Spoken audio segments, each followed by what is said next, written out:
welcome back to Baden-Baden in 2018, and we're here with Dr. Gerry Curatola, and he's going to tell us about his newest project, which, first of all, thank you for letting me interview you. I'm very honored. No, it's my pleasure. You're an amazing dentist. I've learned so much from you about the Revitin and the oral microbiome. It blew my mind. Thank you. Totally gave me a different perspective on all of that. And over this week, I've been honored to get to know you a little bit better, and I learned about one of your projects, which I think will speak to everybody at BRMI in regards to who you are, who we are as an organization, because we're associated with you. Right, exactly. Guilty by association. Exactly. And what your real mission is, you know, in association with biological dentistry. You know, I always felt that good dentistry, you know, good dentistry is expensive, and it creates, you know, and good dentistry is expensive, but not as expensive as bad dentistry. That's true. I've had a lot of people come to me who have had, you know, bad dentistry and have had to redo it, and you know, and it's always bothered me that there was this economic divide of people who had access to the kind of dental care that should be a right and a privilege of everyone in the world. I see so much dental disease in the world, even, you know, here in Baden-Baden, you know, you see it everywhere because people don't have access. They don't understand what biologic dentistry is.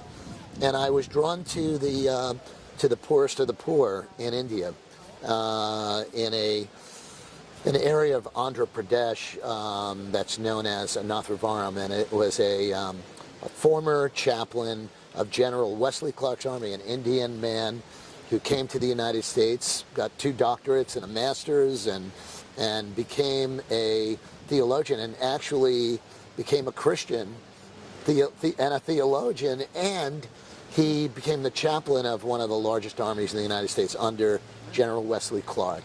And he retired, and his mission was to go back to India and take kids off the street, the slumdog kids, right?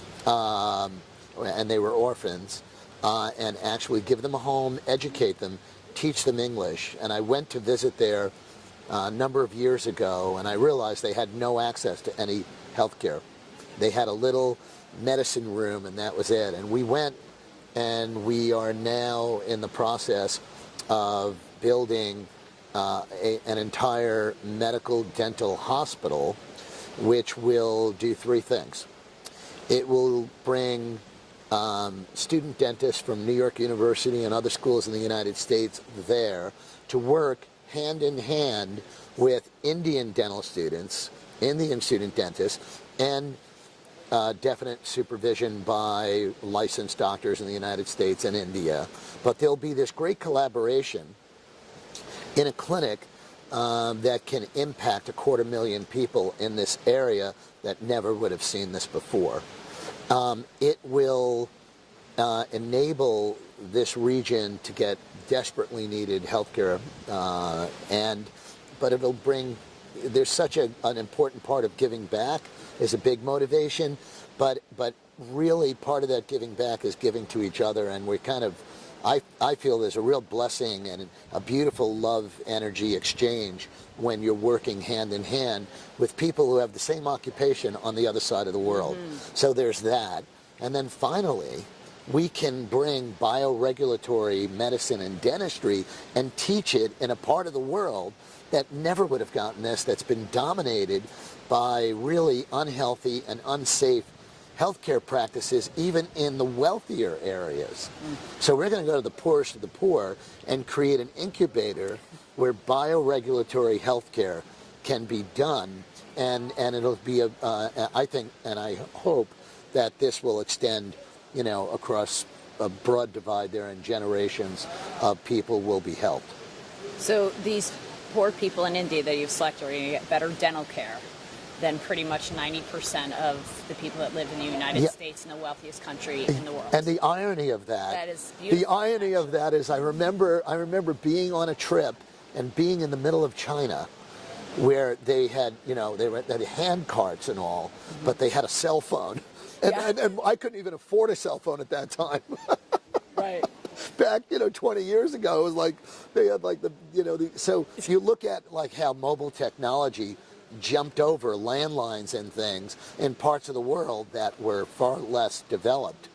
And it's kind of like we're bringing healthcare to a part of the world. We're bringing advanced healthcare and hopefully creating a model. The good part about that is that we will not be strangled by regulatory bodies that question and feel threatened for a number of reasons, feel threatened from being able to introduce a more advanced holistic philosophy. This is your project you wanted to do, and how did it start? For what birthday, perhaps, did this get started for? Instead of having a party, you decided to do something else. Yes, yes. I actually, my first accomplishment after I turned 60 years old. Which was the fall of his life. Now he's entering a new season of his life where he wants to give out his information like the leaves falling off of a tree. Yes, right here. Yes.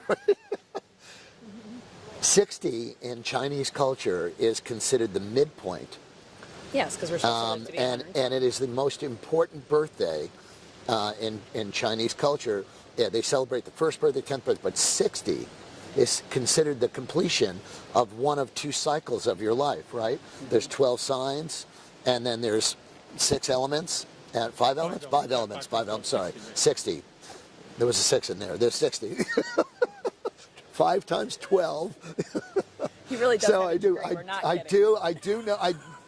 I am familiar with math. With that mathematical formulation. Now we have, so you have the first 60 are your crazy yang years, okay, where you're learning and they're energetic, and the second 60 are more mentoring. So you're cooler, you're wiser, you're hipper, and that's why I think I'm hip, cooler, wiser, hipper. Cool, you're wise, and you're very hip. Got to be hip. You are. Very So the great part about that is that I'm just so excited about it because I feel that there's so much to do, to mentor, and I've already stepped up bringing 4 young dentists and discipling them in bioregulatory dentistry.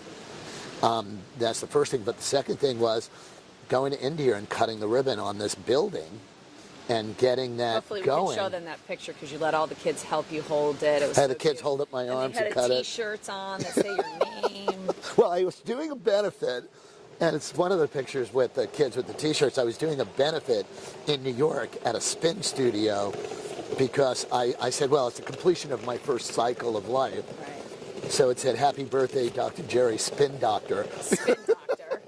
Spinning.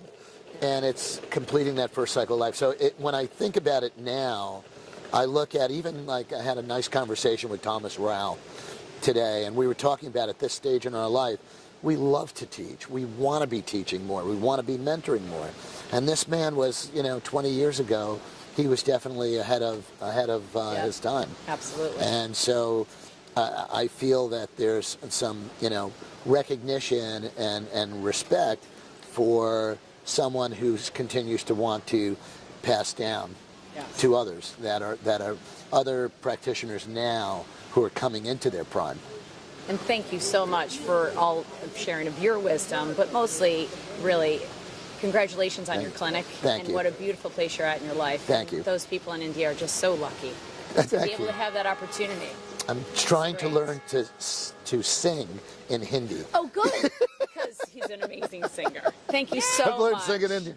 Smile, though your heart is aching. Thank you so much. Love you, Kelly. Love you, Gerry.